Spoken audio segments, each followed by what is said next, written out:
ಒಬ್ಬ ಹಿಂದೂ ಸಮಾಜದ ಕಾರ್ಯಕರ್ತ ಈ ರೀತಿಯ ಹಿಂದೂ ಸಮಾಜಕ್ಕೆ ಮತ್ತು ಸಮಾಜದ ವ್ಯವಸ್ಥೆಯ ವಿರುದ್ಧ ಹೋರಾಟವನ್ನು ಮಾಡಿದಾಗ ಠಾಣೆಗೆ ಕರೆಸಿ ಠಾಣೆಯಲ್ಲಿ ಅವರಿಗೆ ಚಿತ್ರಹಿಂಸೆ ಕೊಡ್ತಾರೆ ಅಂತ ಹೇಳಿದ್ರೆ ಕಾಂಗ್ರೆಸ್ ಸರ್ಕಾರ ಇವತ್ತು ಈ ರಾಜ್ಯದಲ್ಲಿ ಯಾವ ರೀತಿಯಾಗಿರ್ತಕ್ಕಂಥ ವಾತಾವರಣವನ್ನು ಸೃಷ್ಟಿ ಮಾಡಿದೆ ಅನ್ನುವಂಥದ್ದು ನಾವು ಇವತ್ತು ಪ್ರಶ್ನೆ ಮಾಡಬೇಕಾಗ್ತದೆ. ಇವತ್ತು ಈ ಸಂಬಂಧಪಟ್ಟಂತೆ ಈಗಾಗಲೇ ಪ್ರತಾಪ್ ಸಿಂಹ ಅವರು ಸಹ ಈ ಪೊಲೀಸ್ ಸ್ಟೇಷನ್ ಆಗಮಿಸಿದ್ದಾರೆ. ಈಗಾಗಲೇ ಕೋರ್ಟ್ ಪುನೀತ್ ಕೆರಳ್ಳಿ ಅವರಿಗೆ ಜಾಮೀನನ್ನು ಕೊಟ್ಟಿರ್ತಕ್ಕಂಥದ್ದು.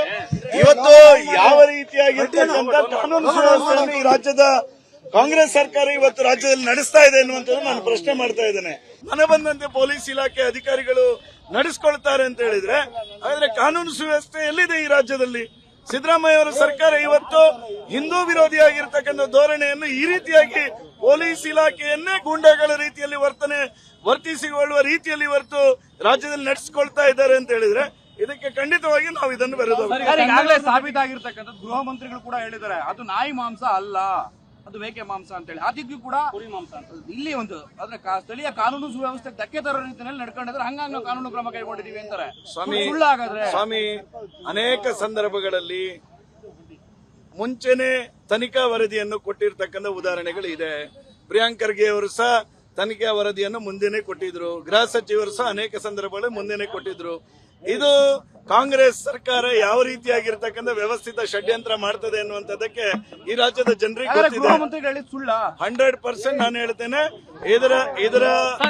ಇದರ ಹಿಂದೆ ಅನೇಕ ಷಡ್ಯಂತ್ರಗಳಿದೆ. ಮುಂದಿನ ದಿನಗಳಲ್ಲಿ ತನಿಖೆಯಲ್ಲಿ ಸಾಬೀತಾಗ್ತದೆ. ಭೇಟಿ ಮಾಡ್ಲಿಕ್ಕೆ ಬಂದಿರಿ, ಏನ್ ವಿಷಯ ಸರ್? ಈಗ ಅವರೇನೋ ಬಟ್ಟೆ ಬಿಚ್ಚೇನೋ ಹೊಡೆದ್ರು ಅಂತೇನೋ. ಖಂಡಿತ ಇವತ್ತು ಒಬ್ಬ ಸಾಮಾನ್ಯ ಕರ್ನಾಟಕದ ಪ್ರಜೆ ಪೊಲೀಸ್ ಸ್ಟೇಷನ್ ನಲ್ಲಿ ಈ ರೀತಿಯಾಗಿರ್ತಕ್ಕಂಥ ಹಿಂಸೆಯನ್ನು ಕೊಡ್ಲಿಕ್ಕೆ ಯಾವ ಅಧಿಕಾರನೂ ಇಲ್ಲ.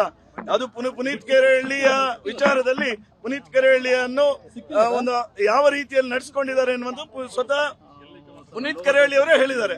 ಸೊ ಆ ಸಂಬಂಧಪಟ್ಟಂತೆ ಪ್ರತಾಪ್ ಸಿಂಹರು ಸಹ ಇವತ್ತು ಆಗಮಿಸಿದ್ದಾರೆ. ನಾನು ಸಹ ಏನು ಈ ರೀತಿಯ ಘಟನೆ ನಡೆದಿದೆ, ಯಾಕೋಸ್ಕರ ನಡೆದಿದೆ, ಈ ರೀತಿ ನಡೆದಿದ್ರೆ ಖಂಡಿತ ಯಾರು ಅಧಿಕಾರಿಗಳಿದ್ದಾರೆ ಅವರ ಮೇಲೆ ಶಿಸ್ತು ಕ್ರಮ ಕೈಗೊಳ್ಳಬೇಕೆನ್ನುವಂತ ಆಗ್ರಹವನ್ನು ಸಹ ನಾವು ಮಾಡ್ತೇವೆ. ಒಬ್ಬ ಹಿಂದೂ ಸಮಾಜದ ಕಾರ್ಯಕರ್ತ ಈ ರೀತಿಯ ಹಿಂದೂ ಸಮಾಜಕ್ಕೆ ಮತ್ತು ಸಮಾಜದ ವ್ಯವಸ್ಥೆಯ ವಿರುದ್ಧ ಹೋರಾಟವನ್ನು ಮಾಡಿದಾಗ ಠಾಣೆಗೆ ಕರೆಸಿ ಠಾಣೆಯಲ್ಲಿ ಅವರಿಗೆ ಚಿತ್ರಹಿಂಸೆ ಕೊಡ್ತಾರೆ ಅಂತ ಹೇಳಿದ್ರೆ ಕಾಂಗ್ರೆಸ್ ಸರ್ಕಾರ ಇವತ್ತು ಈ ರಾಜ್ಯದಲ್ಲಿ ಯಾವ ರೀತಿಯಾಗಿರ್ತಕ್ಕಂಥ ವಾತಾವರಣವನ್ನು ಸೃಷ್ಟಿ ಮಾಡಿದೆ ಅನ್ನುವಂಥದ್ದು ನಾವು ಇವತ್ತು ಪ್ರಶ್ನೆ ಮಾಡಬೇಕಾಗ್ತದೆ.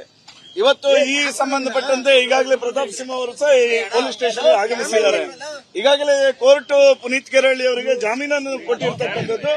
ಇವತ್ತು ಯಾವ ರೀತಿಯಾಗಿರ್ತಕ್ಕಂಥ ಕಾನೂನು ಸುವ್ಯವಸ್ಥೆಯನ್ನು ಈ ರಾಜ್ಯದ ಕಾಂಗ್ರೆಸ್ ಸರ್ಕಾರ ಇವತ್ತು ರಾಜ್ಯದಲ್ಲಿ ನಡೆಸ್ತಾ ಇದೆ ಎನ್ನುವಂಥದ್ದು ನಾನು ಪ್ರಶ್ನೆ ಮಾಡ್ತಾ ಇದ್ದೇನೆ. ಮನೆ ಬಂದಂತೆ ಪೊಲೀಸ್ ಇಲಾಖೆ ಅಧಿಕಾರಿಗಳು ನಡೆಸಿಕೊಳ್ತಾರೆ ಅಂತ ಹೇಳಿದ್ರೆ ಹಾಗಾದ್ರೆ ಕಾನೂನು ಸುವ್ಯವಸ್ಥೆ ಎಲ್ಲಿದೆ ಈ ರಾಜ್ಯದಲ್ಲಿ? ಸಿದ್ದರಾಮಯ್ಯ ಅವರ ಸರ್ಕಾರ ಇವತ್ತು ಹಿಂದೂ ವಿರೋಧಿಯಾಗಿರ್ತಕ್ಕಂಥ ಧೋರಣೆಯನ್ನು ಈ ರೀತಿಯಾಗಿ ಪೊಲೀಸ್ ಇಲಾಖೆಯನ್ನೇ ಗೂಂಡಾಗಳ ರೀತಿಯಲ್ಲಿ ವರ್ತಿಸಿಕೊಳ್ಳುವ ರೀತಿಯಲ್ಲಿ ಇವತ್ತು ರಾಜ್ಯದಲ್ಲಿ ನಡೆಸಿಕೊಳ್ತಾ ಇದ್ದಾರೆ ಅಂತ ಹೇಳಿದ್ರೆ ಇದಕ್ಕೆ ಖಂಡಿತವಾಗಿ ನಾವು ಇದನ್ನು ಈಗಾಗಲೇ ಸಾಬೀತಾಗಿರ್ತಕ್ಕಂಥ ಗೃಹ ಮಂತ್ರಿಗಳು ಕೂಡ ಹೇಳಿದ್ದಾರೆ ಅದು ನಾಯಿ ಮಾಂಸ ಅಲ್ಲ, ಅದು ಮೇಕೆ ಮಾಂಸ ಅಂತ ಹೇಳಿ. ಆದಿಗ್ಯೂ ಕೂಡ ಕುರಿ ಮಾಂಸ ಇಲ್ಲಿ ಒಂದು ಆದ್ರೆ ಸ್ಥಳೀಯ ಕಾನೂನು ಸುವ್ಯವಸ್ಥೆ ಧಕ್ಕೆ ತರೋ ರೀತಿಯಲ್ಲಿ ನಡ್ಕೊಂಡಿದ್ರೆ ಹಂಗಾಗಿ ನಾವು ಕಾನೂನು ಕ್ರಮ ಕೈಗೊಂಡಿದೀವಿ ಅಂತಾರೆ. ಸ್ವಾಮಿ ಅನೇಕ ಸಂದರ್ಭಗಳಲ್ಲಿ ಮುಂಚೆನೆ ತನಿಖಾ ವರದಿಯನ್ನು ಕೊಟ್ಟಿರ್ತಕ್ಕಂಥ ಉದಾಹರಣೆಗಳು ಇದೆ. ಪ್ರಿಯಾಂಕ್ ಖರ್ಗೆ ಅವರು ಸಹ ತನಿಖಾ ವರದಿಯನ್ನು ಮುಂದೆನೆ ಕೊಟ್ಟಿದ್ರು. ಗೃಹ ಸಚಿವರು ಸಹ ಅನೇಕ ಸಂದರ್ಭಗಳಲ್ಲಿ ಮುಂದೆನೆ ಕೊಟ್ಟಿದ್ರು.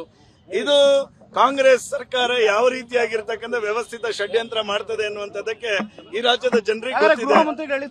100% ನಾನು ಹೇಳ್ತೇನೆ. ಇದರ ಹಿಂದೆ ಅನೇಕ ಷಡ್ಯಂತ್ರಗಳಿದೆ. ಮುಂದಿನ ದಿನಗಳಲ್ಲಿ ತನಿಖೆಯಲ್ಲಿ ಸಾಬೀತಾಗ್ತದೆ. ಭೇಟಿ ಮಾಡ್ಲಿಕ್ಕೆ ಬಂದಿರಿ, ಏನ್ ವಿಷಯ ಸರ್? ಈಗ ಅವರೇನೋ ಬಟ್ಟೆ ಬಿಚ್ಚೇನೋ ಹೊಡೆದ್ರು ಅಂತೇನೋ. ಖಂಡಿತ ಇವತ್ತು ಒಬ್ಬ ಸಾಮಾನ್ಯ ಕರ್ನಾಟಕದ ಪ್ರಜೆ ಪೊಲೀಸ್ ಸ್ಟೇಷನ್ ನಲ್ಲಿ ಈ ರೀತಿಯಾಗಿರ್ತಕ್ಕಂಥ ಹಿಂಸೆಯನ್ನು ಕೊಡ್ಲಿಕ್ಕೆ ಯಾವ ಅಧಿಕಾರನೂ ಇಲ್ಲ. ಅದು ಪುನೀತ್ ಕೆರಳ್ಳಿಯ ವಿಚಾರದಲ್ಲಿ ಪುನೀತ್ ಕೆರಳ್ಳಿಯನ್ನು ಒಂದು ಯಾವ ರೀತಿಯಲ್ಲಿ ನಡೆಸಿಕೊಂಡಿದ್ದಾರೆ ಎನ್ನುವುದು ಸ್ವತಃ ಪುನೀತ್ ಕೆರಳ್ಳಿ ಅವರೇ ಹೇಳಿದ್ದಾರೆ. ಸೊ ಆ ಸಂಬಂಧಪಟ್ಟಂತೆ ಪ್ರತಾಪ್ ಸಿಂಹರು ಸಹ ಇವತ್ತು ಆಗಮಿಸಿದ್ದಾರೆ. ನಾನು ಸಹ ಏನು ಈ ರೀತಿಯ ಘಟನೆ ನಡೆದಿದೆ, ಯಾಕೋಸ್ಕರ ನಡೆದಿದೆ, ಈ ರೀತಿ ನಡೆದಿದ್ರೆ ಖಂಡಿತ ಯಾರು ಅಧಿಕಾರಿಗಳಿದ್ದಾರೆ ಅವರ ಮೇಲೆ ಶಿಸ್ತು ಕ್ರಮ ಕೈಗೊಳ್ಳಬೇಕೆನ್ನುವಂತ ಆಗ್ರಹವನ್ನು ಸಹ ನಾವು ಮಾಡ್ತೇವೆ. ಅನುಕ್ಷಣದ ಸುದ್ದಿಗಳಿಗಾಗಿ ವಿಸ್ತಾರ ನ್ಯೂಸ್ ಯೂಟ್ಯೂಬ್ ಚಾನೆಲ್ ಸಬ್ಸ್ಕ್ರೈಬ್ ಮಾಡಿ. ಹೊಸ ಸುದ್ದಿಗಳ ನೋಟಿಫಿಕೇಶನ್ಗಾಗಿ ಬೆಲ್ ಐಕಾನ್ ಕ್ಲಿಕ್ ಮಾಡಿ. ಲೇಟೆಸ್ಟ್ ಅಪ್ಡೇಟ್ಸ್ಗಾಗಿ www.vistaranews.com ವೆಬ್ಸೈಟ್ಗೆ ವಿಸಿಟ್ ಮಾಡಿ.